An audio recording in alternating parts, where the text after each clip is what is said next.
और मैं यहाँ पे इस बिल का पुरजोर समर्थन इसलिए करता हूँ कि हमारे देश के यशस्वी प्रधानमंत्री जी ने और वित्त मंत्री जी ने छोटे निवेशकों का ख्याल किया। उनके बारे में पहली बार किसी ने सोचा है, ऐसा ये वातावरण इस देश में बना है।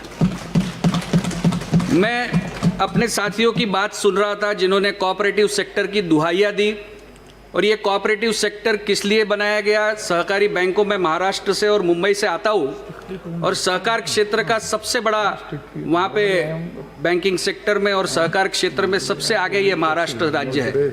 लेकिन जब मेरे साथी शिव कुमार उदासी लिस्ट पढ़ रहे थे कि जिन जिन बैंकों ने पिछले कई सालों में जिन बैंकों ने छोटे निवेशकों का पैसा डुबाया है, और वो लिस्ट में बहुत सारे नाम ऐसे थे जिस पे पिछली सरकारों ने कोई योजना लाने की ज़रूरत थी और वो सरकारों ने किसी अमेंडमेंट को नहीं लाया। मैं हमारे प्रधानमंत्री जी और वित्त मंत्री जी का अभिनंदन करता हूँ कि उन्होंने छोटे निवेशकों का ख्याल करके ये बिल यहाँ पे हमारे सामने लाया है।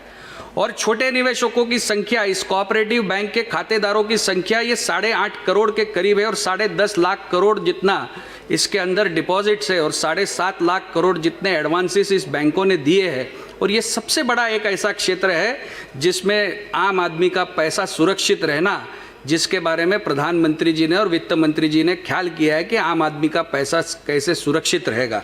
यहाँ पे पीएमसी बैंक की बात काफ़ी लोगों ने कही। हम मुंबई से मैं भी प्रतिनिधित्व करता हूँ, जिस मुंबई क्षेत्र में सबसे ज़्यादा आत्महत्याएं या जिसको कहे कि सबसे ज़्यादा अफेक्टेड लोग ये हमारे कॉन्स्टिट्यूंसी से है।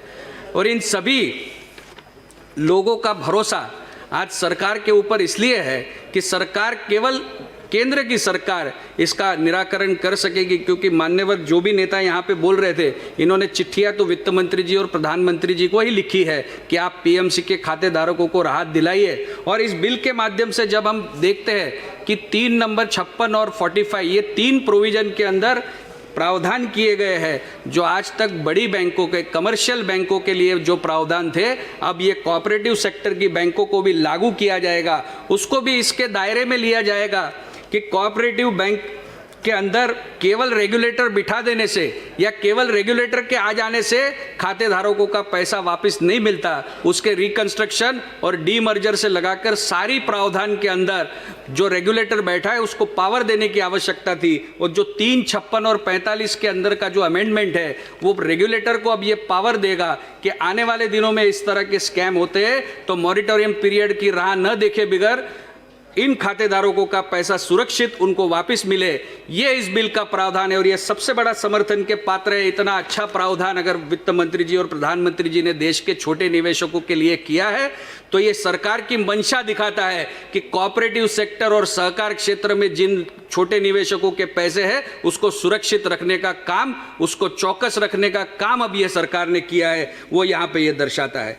डायरेक्टर, ये स्कैम किस तरह से हुए, तो ये सारे डायरेक्टरों ने अपने आप के डायरेक्टरों को, बैंकों के डायरेक्टरों को ही लोन ज़्यादा देकर, बैंकों के डायरेक्टरों को या उनके रिलेटिव्स को लोन दे देकर इन कोऑपरेटिव बैंकों को डुबाने का काम जिन डायरेक्टरों ने किया है, ये बिल उनके ऊपर लगाम कसने का काम आज से करेगा।